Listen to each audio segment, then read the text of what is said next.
United States Senate Business Head Office.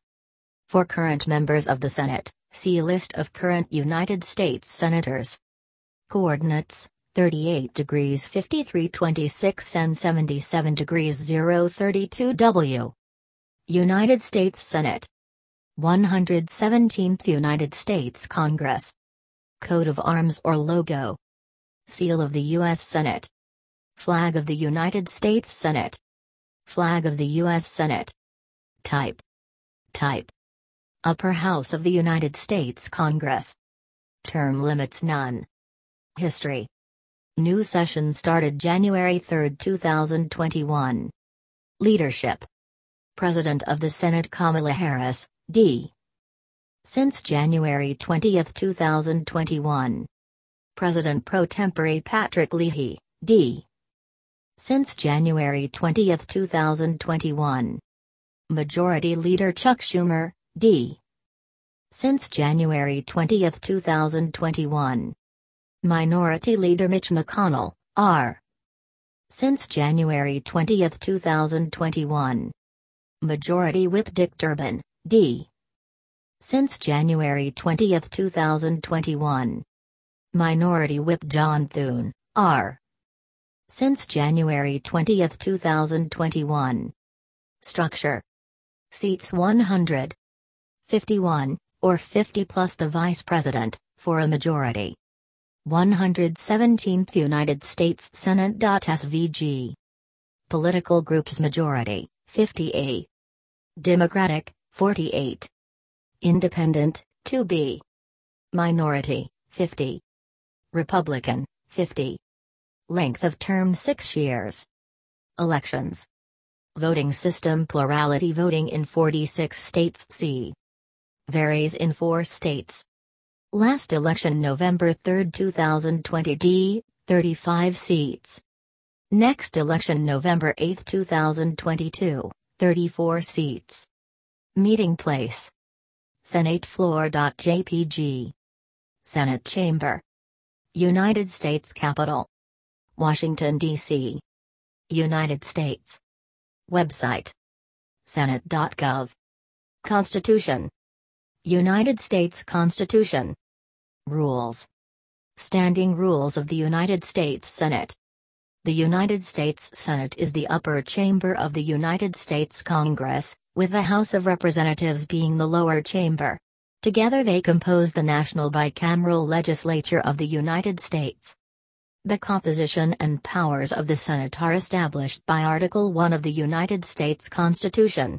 2. The Senate is composed of senators, each of whom represents a single state in its entirety. Each state is equally represented by 2 senators who serve staggered terms of 6 years. There are currently 100 senators representing the 50 states. The Vice President of the United States serves as presiding officer and President of the Senate by virtue of that office, and has a vote only if the senators are equally divided. In the Vice President's absence, the President pro tempore, who is traditionally the senior member of the party holding a majority of seats, presides over the Senate. As the upper chamber of Congress, the Senate has several powers of advice and consent which are unique to it. These include the approval of treaties, and the confirmation of cabinet secretaries, Supreme Court justices, federal judges, flag officers, regulatory officials, ambassadors, other federal executive officials and federal uniformed officers. If no candidate receives a majority of electors for vice president, the duty falls to the Senate to elect one of the top 2 recipients of electors for that office. The Senate conducts trials of those impeached by the House. The Senate is widely considered both a more deliberative 3, and more prestigious 4-5-6, body than the House of Representatives due to its longer terms, smaller size, and statewide constituencies, which historically led to a more collegial and less partisan atmosphere. 7. From 1789 to 1913, senators were appointed by legislatures of the states they represented. They are now elected by popular vote following the ratification of the 17th Amendment in 1913. In the early 1920s, the practice of majority and minority parties electing their floor leaders began. The Senate's legislative and executive business is managed and scheduled by the Senate Majority Leader. The Senate chamber is located in the north wing of the Capitol building in Washington, D.C. Contents: 1. History. 2. Current composition and election results. 2.1 Current party standings. 3. Membership. 3.1 Qualifications. 3.2 Elections and term. 3.2.1 Term. 3.2.2 Elections. 3.2.3 Vacancies. 3.3 Oath. 3.4 Salary and benefits. 3.5 Seniority. 3.6 Expulsion and other disciplinary actions. 4 Majority and minority parties. 4.1 Seating. 5 Officers. 5.1 Presiding officer. 5.2 Party leaders. 5.3 Non-member officers. 6 Procedure. 6.1 Daily sessions. 6.1.1 Debate. 6.1.2 Filibuster and cloture. 6.1.3 Voting. 6.1.4 Closed session. 6.2 Calendars. 6.3 Committees. 7 Criticism. 8 Senate office buildings. 9 Functions. 9.1 Legislation. 9.2 Checks and balances. 10 See also. 11 Notes. 12 References. 13 Bibliography. 13.1 Official Senate Histories. 14 External links. History. Main article, History of the United States Senate. The drafters of the Constitution created a bicameral Congress primarily as a compromise between those who felt that each state, since it was sovereign, should be equally represented, and those who felt the legislature must directly represent the people, as the House of Commons did in Great Britain. This idea of having one chamber represent people equally, while the other gives equal representation to states regardless of population, was known as the Connecticut Compromise. There was also a desire to have two houses that could act as an internal check on each other. One was intended to be a people's house directly elected by the people, and with short terms obliging the representatives to remain close to their constituents. The other was intended to represent the states to such extent as they retained their sovereignty except for the powers expressly delegated to the national government. The Constitution provides that the approval of both chambers is necessary for the passage of legislation. 8.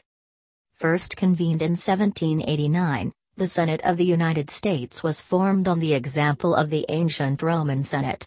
The name is derived from the Senatus, Latin for Council of Elders, from senex meaning old man in Latin. 9. James Madison made the following comment about the Senate. In England, at this day, if elections were open to all classes of people, the property of landed proprietors would be insecure. An agrarian law would soon take place. If these observations remain just, our government ought to secure the permanent interests of the country against innovation. Landholders ought to have a share in the government, to support these invaluable interests, and to balance and check the other. They ought to be so constituted as to protect the minority of the opulent against the majority. The Senate, therefore, ought to be this body, and to answer these purposes, the people ought to have permanency and stability. 10. Notes of the secret debates of the Federal Convention of 1787. Article 5 of the Constitution stipulates that no constitutional amendment may be created to deprive a state of its equal suffrage in the Senate without that state's consent. The District of Columbia and all other territories are not entitled to representation or allowed to vote in either House of Congress. They have official non-voting delegates in the House of Representatives, but none in the Senate. The District of Columbia and Puerto Rico each additionally elect 2 shadow senators, but they are officials of their respective local governments and not members of the U.S. Senate. 11. The United States has had 50 states since 1959, 12, thus the Senate has had 100 senators since 1959. 8. Graph showing historical party control of the U.S. Senate, House and Presidency since 1855-13. The disparity between the most and least populous states has grown since the Connecticut Compromise, which granted each state 2 members of the Senate and at least 1 member of the House of Representatives, for a total minimum of 3 presidential electors, regardless of population.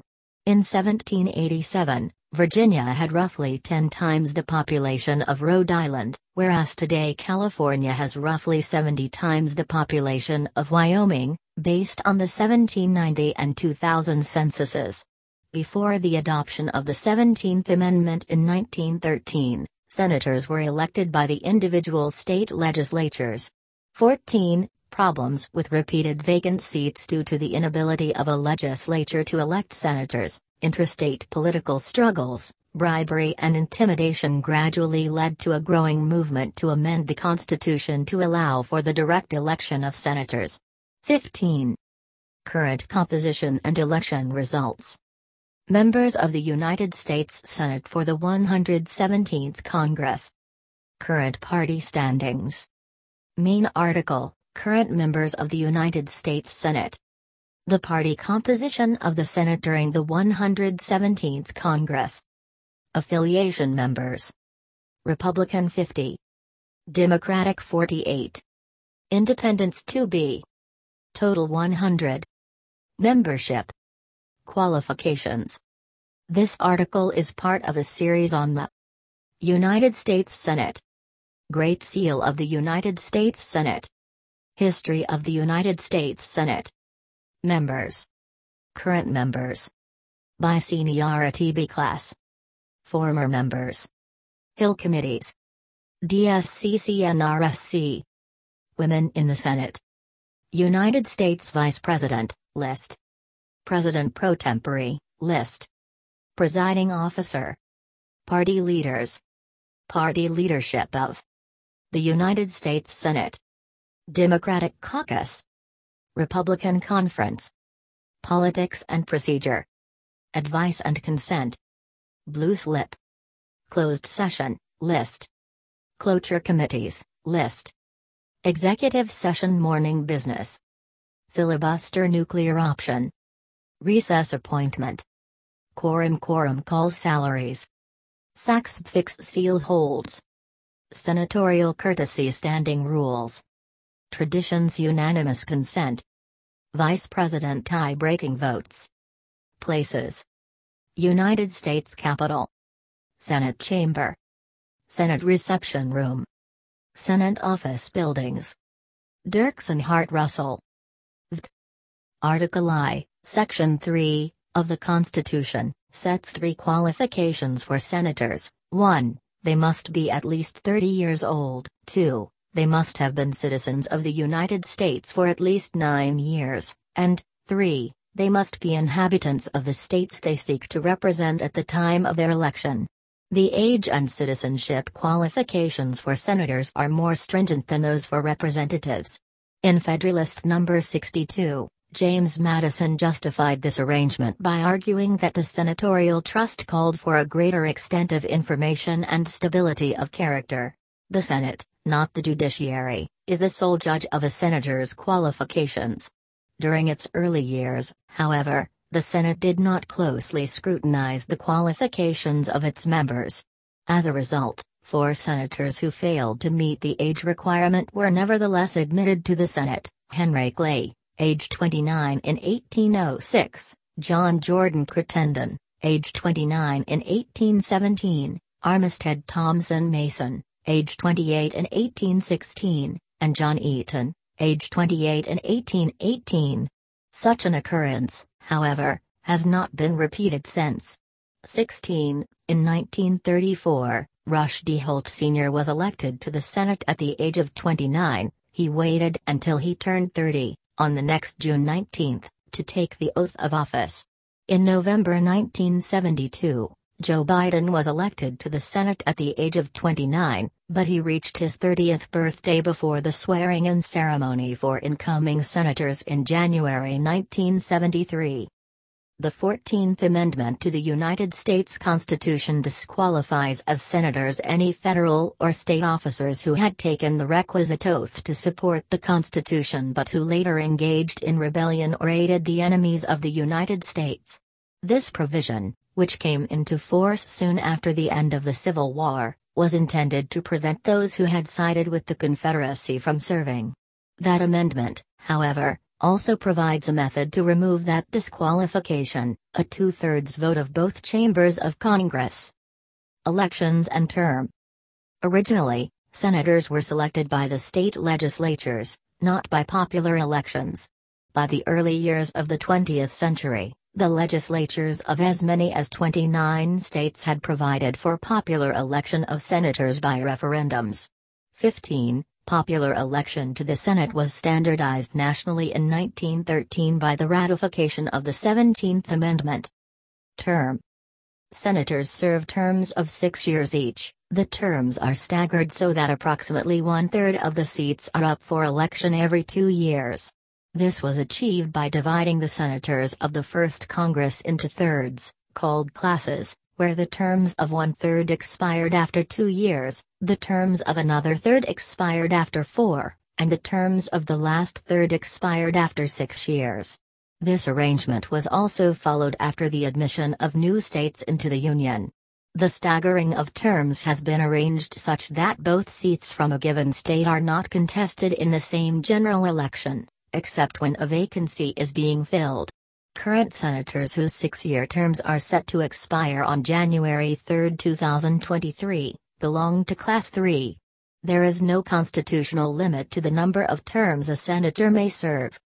The Constitution set the date for Congress to convene. Article 1, Section 4, Clause 2, originally set that date for the 3rd day of December. The 20th Amendment, however, changed the opening date for sessions to noon on the 3rd day of January, unless they shall by law appoint a different day. The 20th Amendment also states that the Congress shall assemble at least once every year, and allows the Congress to determine its convening and adjournment dates and other dates and schedules as it desires. Article 1, Section 3, provides that the President has the power to convene Congress on extraordinary occasions at his discretion. 17.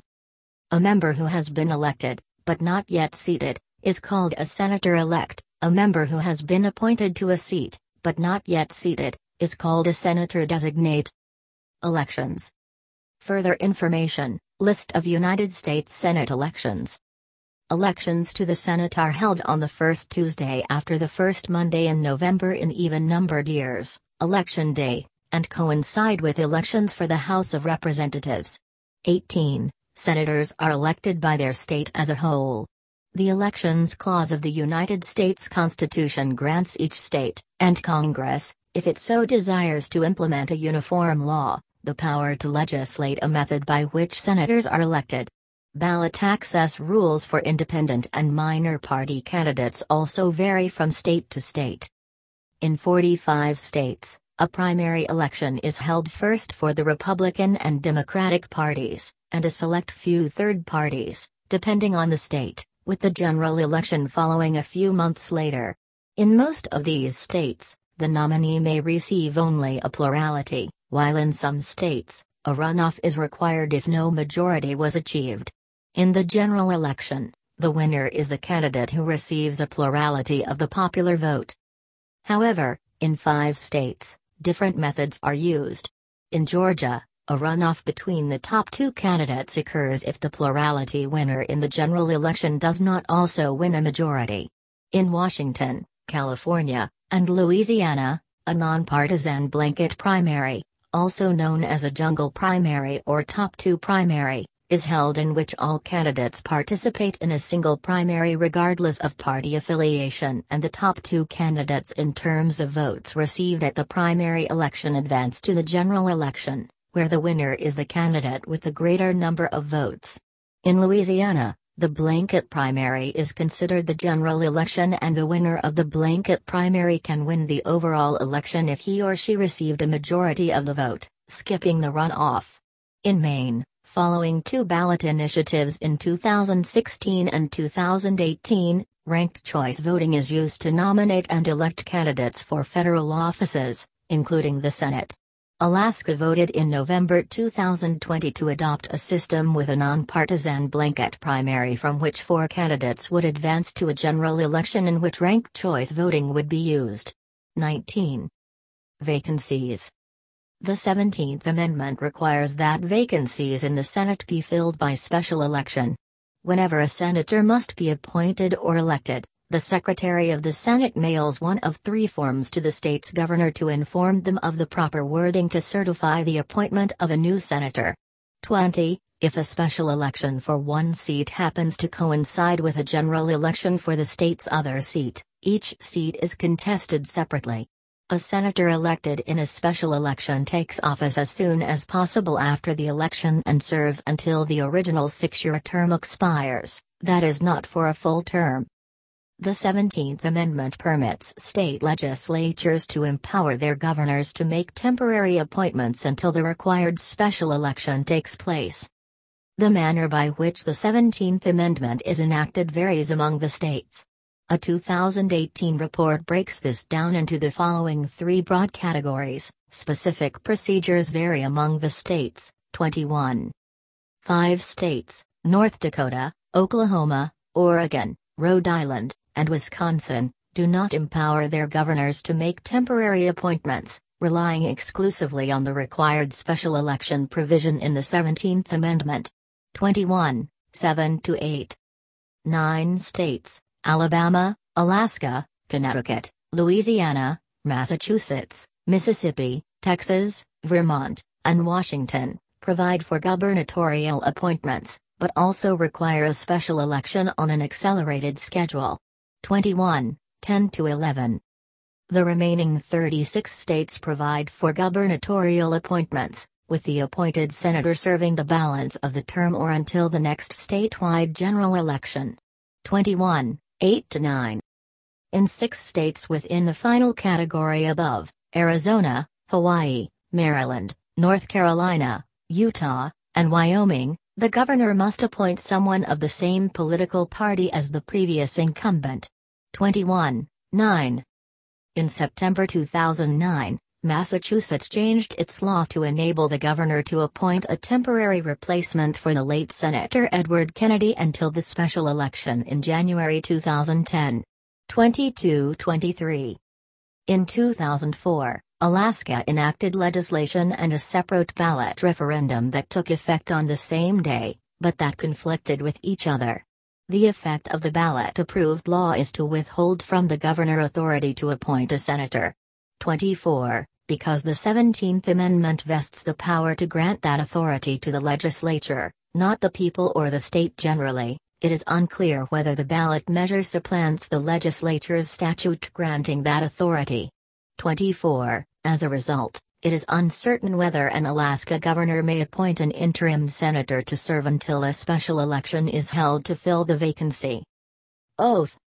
Politics of the United States. Greater Coat of Arms of the United States. SVG. Federal Government. Legislature. Executive. Judiciary. Elections. Political parties. Federalism. Foreign relations. Flag of the United States. SVG United States Portal. Other countries. The Constitution requires that senators take an oath or affirmation to support the Constitution.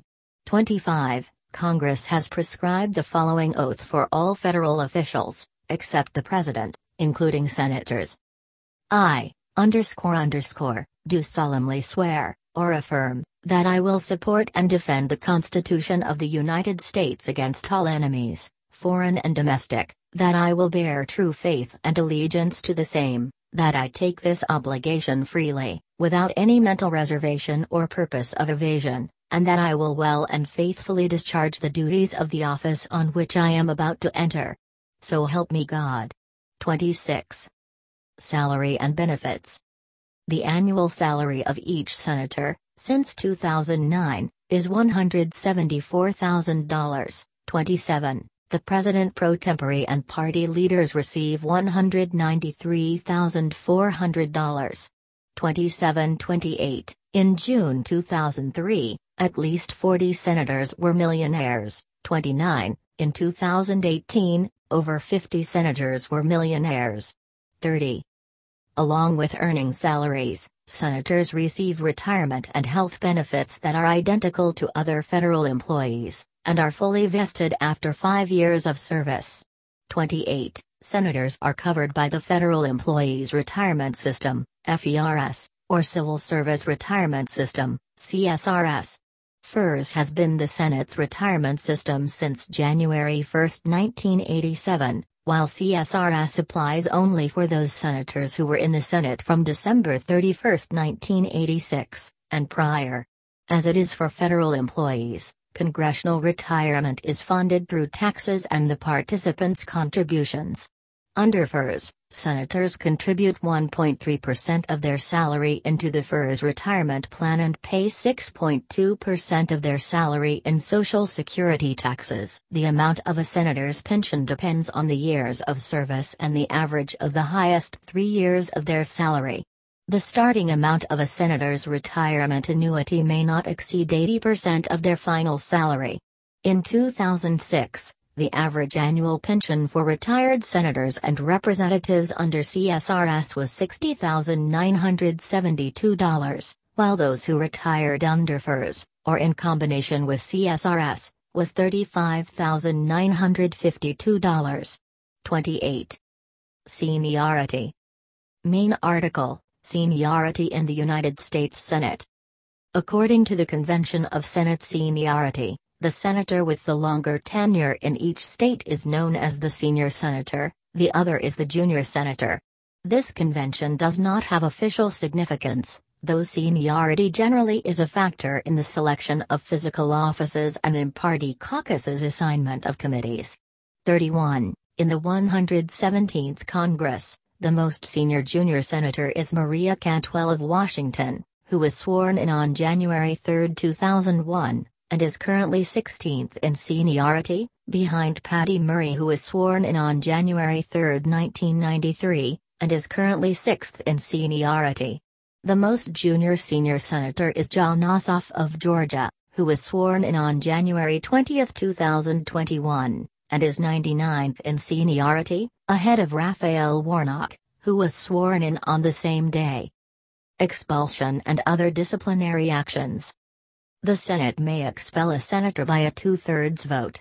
15 senators have been expelled in the Senate's history: William Blount, for treason, in 1797, and 14 in 1861 and 1862 for supporting the Confederate secession.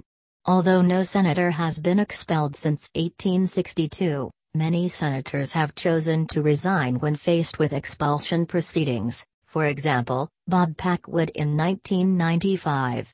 The Senate has also censured and condemned senators. Censure requires only a simple majority and does not remove a senator from office. Some senators have opted to withdraw from their re-election races rather than face certain censure or expulsion, such as Robert Torricelli in 2002. Majority and minority parties. The majority party is the political party that either has a majority of seats or can form a coalition or caucus with a majority of seats. If two or more parties are tied, the vice president's affiliation determines which party is the majority party. The next largest party is known as the minority party. The president pro tempore, committee chairs, and some other officials are generally from the majority party. They have counterparts, for instance, the ranking members of committees, in the minority party.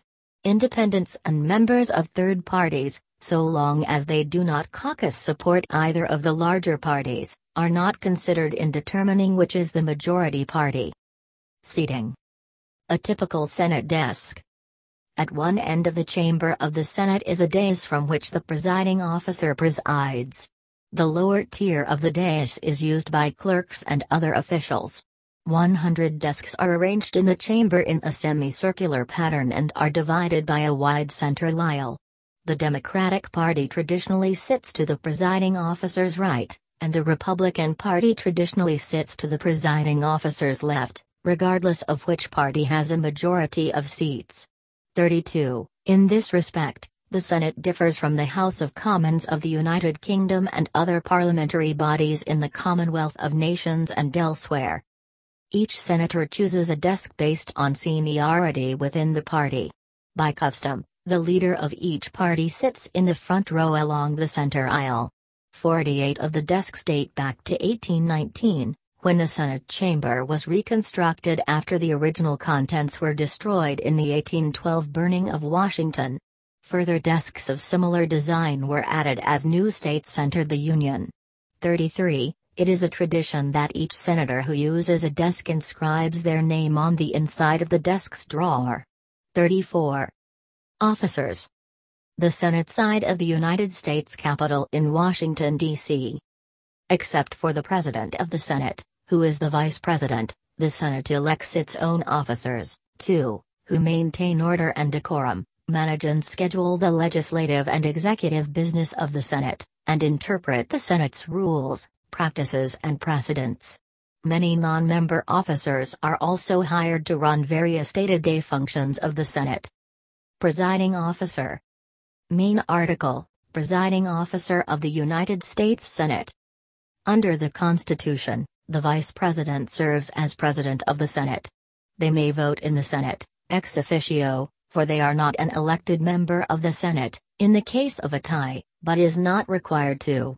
35. For much of the nation's history, the task of presiding over Senate sessions was one of the Vice President's principal duties, the other being to receive from the states the tally of electoral ballots cast for President and Vice President and to open the certificates in the presence of the Senate and House of Representatives, so that the total votes could be counted. Since the 1950s, Vice Presidents have presided over few Senate debates. Instead, they have usually presided only on ceremonial occasions, such as swearing in new senators, joint sessions, or at times to announce the result of significant legislation or nomination, or when a tie vote on an important issue is anticipated. The Constitution authorizes the Senate to elect a president pro tempore, Latin for president for a time, who presides over the chamber in the vice president's absence and is, by custom, the senator of the majority party with the longest record of continuous service. 36. Like the vice president, the president pro tempore does not normally preside over the Senate, but typically delegates the responsibility of presiding to a majority party senator who presides over the Senate, usually in blocks of 1 hour on a rotating basis. Frequently, freshman senators, newly elected members, are asked to preside so that they may become accustomed to the rules and procedures of the body. It is said that, in practice, they are usually mere mouthpieces for the Senate's parliamentarian, who whispers what they should do. 37. The presiding officer sits in a chair in the front of the Senate chamber. The powers of the presiding officer of the Senate are far less extensive than those of the Speaker of the House. The presiding officer calls on senators to speak. By the rules of the Senate, the first senator who rises is recognized, ruling on points of order, objections by senators that a rule has been breached, subject to appeal to the whole chamber, and announcing the results of votes. Party leaders. Main article, Party leaders of the United States Senate. Each party elects Senate party leaders. Floor leaders act as the party chief spokesman. The Senate Majority Leader is responsible for controlling the agenda of the chamber by scheduling debates and votes. Each party elects an assistant leader, whip, who works to ensure that his party's senators vote as the party leadership desires. Non-member officers. In addition to the vice president, the Senate has several officers who are not members. The Senate's chief administrative officer is the Secretary of the Senate, who maintains public records, disperses salaries, monitors the acquisition of stationery and supplies, and oversees clerks. The Assistant Secretary of the Senate aids the Secretary's work. Another official is the Sergeant at Arms who, as the Senate's chief law enforcement officer, maintains order and security on the Senate premises. The Capitol Police handle routine police work, with the Sergeant at Arms primarily responsible for general oversight. Other employees include the chaplain, who is elected by the Senate, and pages, who are appointed. Procedure. Daily sessions. The Senate uses standing rules for operation. Like the House of Representatives, the Senate meets in the United States Capitol in Washington, D.C. At one end of the chamber of the Senate is a dais from which the presiding officer presides. The lower tier of the dais is used by clerks and other officials. Sessions of the Senate are opened with a special prayer or invocation and typically convene on weekdays. Sessions of the Senate are generally open to the public and are broadcast live on television, usually by C-SPAN 2. Senate procedure depends not only on the rules, but also on a variety of customs and traditions. The Senate commonly waives some of its stricter rules by unanimous consent. Unanimous consent agreements are typically negotiated beforehand by party leaders. A senator may block such an agreement, but in practice, objections are rare. The presiding officer enforces the rules of the Senate, and may warn members who deviate from them. The presiding officer sometimes uses the gavel of the Senate to maintain order. A hold is placed when the leader's office is notified that a senator intends to object to a request for unanimous consent from the Senate to consider or pass a measure. A hold may be placed for any reason and can be lifted by a senator at any time. A senator may place a hold simply to review a bill, to negotiate changes to the bill, or to kill the bill. A bill can be held for as long as the senator who objects to the bill wishes to block its consideration. Holds can be overcome, but require time-consuming procedures such as filing cloture. Holds are considered private communications between a senator and the leader, and are sometimes referred to as secret holds. A senator may disclose that he or she has placed a hold. The Constitution provides that a majority of the Senate constitutes a quorum to do business. Under the rules and customs of the Senate, a quorum is always assumed present unless a quorum call explicitly demonstrates otherwise. A senator may request a quorum call by suggesting the absence of a quorum. A clerk then calls the roll of the Senate and notes which members are present. In practice, senators rarely request quorum calls to establish the presence of a quorum.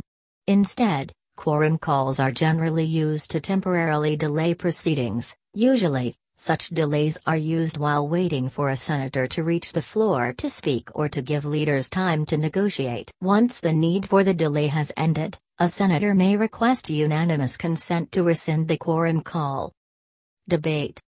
Debate, like most other matters governing the internal functioning of the Senate, is governed by internal rules adopted by the Senate. During a debate, senators may only speak if called upon by the presiding officer, but the presiding officer is required to recognize the first senator who rises to speak. Thus, the presiding officer has little control over the course of the debate. Customarily, the majority leader and minority leader are accorded priority during debates even if another senator rises first. All speeches must be addressed to the presiding officer, who is addressed as Mr. President or Madam President, and not to another member. Other members must be referred to in the third person. In most cases, senators do not refer to each other by name, but by state or position, using forms such as the senior senator from Virginia, the gentleman from California, or my distinguished friend the chairman of the Judiciary Committee. Senators address the Senate standing next to their desks. 38. Apart from rules governing civility, there are few restrictions on the content of speeches. There is no requirement that speeches pertain to the matter before the Senate. The rules of the Senate provide that no senator may make more than 2 speeches on a motion or bill on the same legislative day. A legislative day begins when the Senate convenes and ends with adjournment, hence, it does not necessarily coincide with the calendar day. The length of these speeches is not limited by the rules, thus, in most cases, senators may speak for as long as they please. Often, the Senate adopts unanimous consent agreements imposing time limits. In other cases, for example, for the budget process, limits are imposed by statute. However, the right to unlimited debate is generally preserved. Within the United States, the Senate is sometimes referred to as world's greatest deliberative body. 39-40-41. Filibuster and cloture. Main articles, Filibuster in the United States Senate and reconciliation, United States Congress. See also, clay pigeon floor procedure. The filibuster is a tactic used to defeat bills and motions by prolonging debate indefinitely. A filibuster may entail long speeches, dilatory motions, and an extensive series of proposed amendments. The Senate may end a filibuster by invoking cloture. In the most cases, cloture requires the support of 3/5 of the Senate. However, if the matter before the Senate involves changing the rules of the body, this includes amending provisions regarding the filibuster, a 2/3 majority is required. In current practice, the threat of filibuster is more important than its use. Almost any motion that does not have the support of 3/5 of the Senate effectively fails. This means that 41 senators can make a filibuster happen. Historically, cloture has rarely been invoked because bipartisan support is usually necessary to obtain the required supermajority, so a bill that already has bipartisan support is rarely subject to threats of filibuster. However, motions for cloture have increased significantly in recent years. If the Senate invokes cloture, the debate does not necessarily end immediately. Instead, it is limited to up to 30 additional hours unless increased by another 3/5 vote.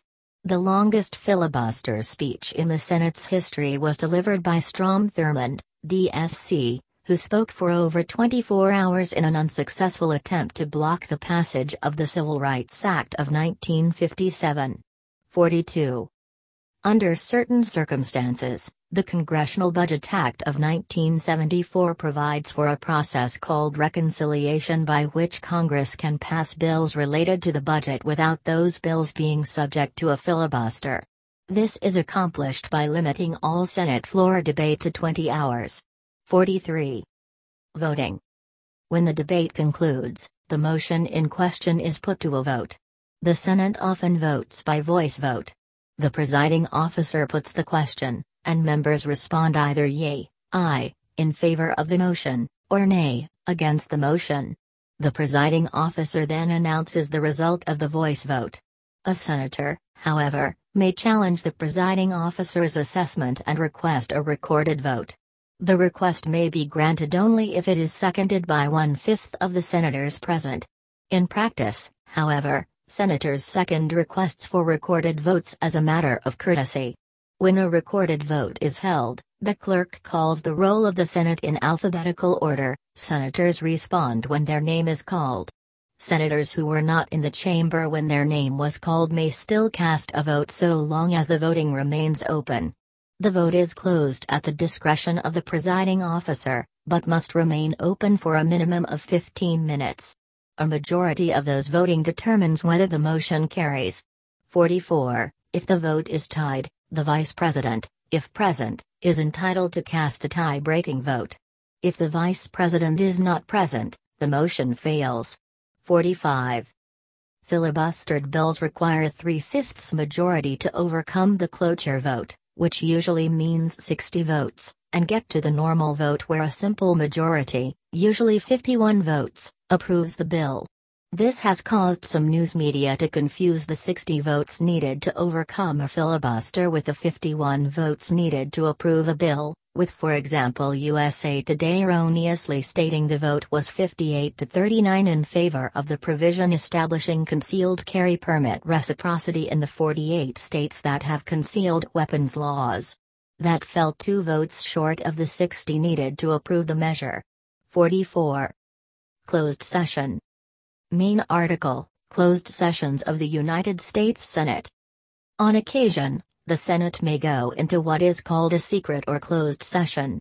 During a closed session, the chamber doors are closed, cameras are turned off, and the galleries are completely cleared of anyone not sworn to secrecy, not instructed in the rules of the closed session, or not essential to the session. Closed sessions are rare and usually held only when the Senate is discussing sensitive subject matter such as information critical to national security, private communications from the president, or deliberations during impeachment trials. A senator may call for and force a closed session if the motion is seconded by at least one other member, but an agreement usually occurs beforehand.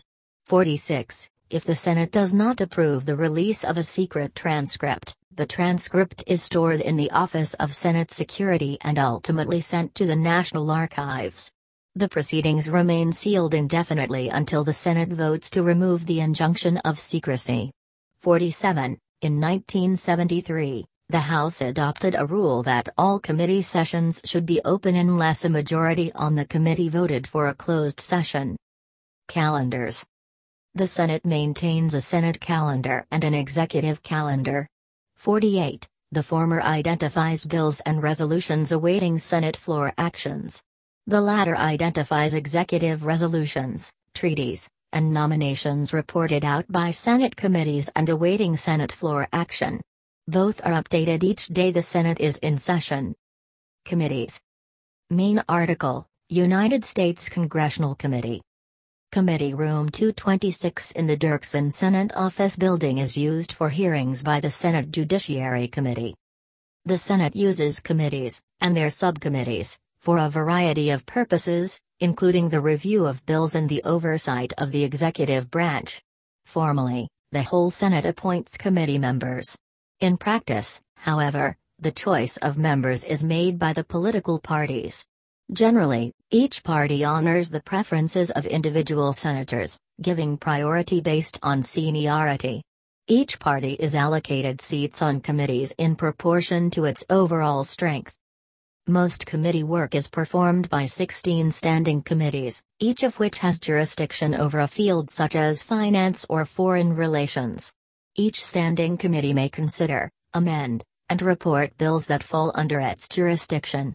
Furthermore, each standing committee considers presidential nominations to offices related to its jurisdiction.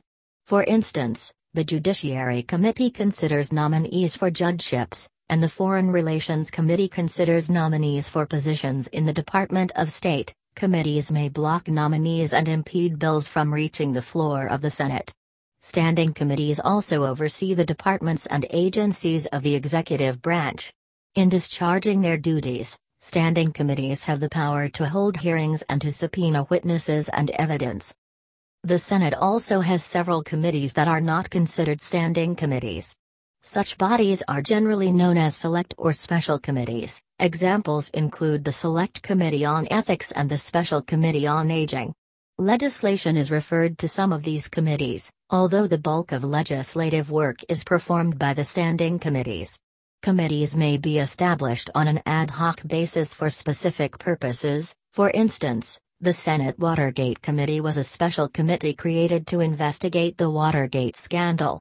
Such temporary committees cease to exist after fulfilling their tasks. The Congress includes joint committees, which include members from both the Senate and the House of Representatives. Some joint committees oversee independent government bodies. For instance, the Joint Committee on the Library oversees the Library of Congress. Other joint committees serve to make advisory reports. For example, there exists a Joint Committee on Taxation. Bills and nominees are not referred to joint committees. Hence, the power of joint committees is considerably lower than those of standing committees. Each Senate committee and subcommittee is led by a chair, usually a member of the majority party. Formerly, committee chairs were determined purely by seniority. As a result, several elderly senators continued to serve as chair despite severe physical infirmity or even senility. 49. Committee chairs are elected, but, in practice, seniority is rarely bypassed. The chairs hold extensive powers. They control the committee's agenda, and so decide how much, if any, time to devote to the consideration of a bill. They act with the power of the committee in disapproving or delaying a bill or a nomination by the president. They manage on the floor of the full Senate the consideration of those bills the committee reports. This last role was particularly important in mid-century, when floor amendments were thought not to be collegial. They also have considerable influence. Senators who cooperate with their committee chairs are likely to accomplish more good for their states than those who do not. The Senate rules and customs were reformed in the 20th century, largely in the 1970s. Committee chairmen have less power and are generally more moderate and collegial in exercising it than they were before reform. 50. The second highest member, the spokesperson on the committee for the minority party, is known in most cases as the ranking member. 51. In the Select Committee on Intelligence and the Select Committee on Ethics, however, the senior minority member is known as the vice chair.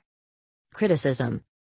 Recent criticisms of the Senate's operations object to what the critics argue is obsolescence as a result of partisan paralysis and a preponderance of arcane rules. 52-53. The Senate filibuster is frequently debated. The Constitution specifies a simple majority threshold to pass legislation, and some critics feel the de facto 3/5 threshold for general legislation prevents beneficial laws from passing. The nuclear option was exercised by both parties in the 2010s to eliminate the filibuster for confirmations. Supporters generally consider the filibuster to be an important protection for the minority views and a check against the unfettered single-party rule when the same party holds the presidency and a majority in both the House and Senate. Though this was an intentional part of the Connecticut Compromise, critics have described the fact that representation in the Senate is not proportional to the population as anti-democratic and minority rule. 54-55. New York Times opinion columnist David Lenhart points out 56, that because small states are disproportionately non-Hispanic European American, African Americans have 75% of their proportionate voting power in the Senate, and Hispanic Americans have just 55%. The approximately 4 million Americans that have no representation in the Senate, in the District of Columbia and U.S. territories, are heavily African and Hispanic American. Lenhart and others advocate for admitting Washington, D.C., and Puerto Rico as states, both have more residents than the smallest existing states, to reduce this inequity. Senate Office Buildings. External video. Video icon Senate Building, Washington, D.C., HD from 35 mm. There are presently 3 Senate office buildings located along Constitution Avenue, north of the Capitol. They are the Russell Senate Office Building, the Dirksen Senate Office Building, and the Hart Senate Office Building. Functions. Legislation. Further information, Act of Congress. Bills may be introduced in either chamber of Congress. However, the Constitution's origination clause provides that all bills for raising revenue shall originate in the House of Representatives. 57. As a result, the Senate does not have the power to initiate bills imposing taxes. Furthermore, the House of Representatives holds that the Senate does not have the power to originate appropriation bills, or bills authorizing the expenditure of federal funds. 58, 59, 60, 61. Historically, the Senate has disputed the interpretation advocated by the House. However, when the Senate originates an appropriations bill, the House simply refuses to consider it, thereby settling the dispute in practice. The constitutional provision barring the Senate from introducing revenue bills is based on the practice of the British Parliament, in which only the House of Commons may originate such measures. 62. Although the Constitution gave the House the power to initiate revenue bills, in practice the Senate is equal to the House in the respect of spending. As Woodrow Wilson wrote, the Senate's right to amend general appropriation bills has been allowed the widest possible scope. The upper house may add to them what it pleases, may go altogether outside of their original provisions and tack to them entirely new features of legislation, altering not only the amounts but even the objects of expenditure, and making out of the materials sent them by the popular chamber measures of an almost totally new character. 63. The approval of both houses is required for any bill, including a revenue bill, to become law. Both houses must pass the same version of the bill. If there are differences, they may be resolved by sending amendments back and forth or by a conference committee, which includes members of both bodies. Checks and balances. The Constitution provides several unique functions for the Senate that form its ability to check and balance the powers of other elements of the federal government. These include the requirement that the Senate may advise and must consent to some of the President's government appointments. Also, the Senate must consent to all treaties with foreign governments, it tries all impeachments, and it elects the vice president in the event no person gets a majority of the electoral votes.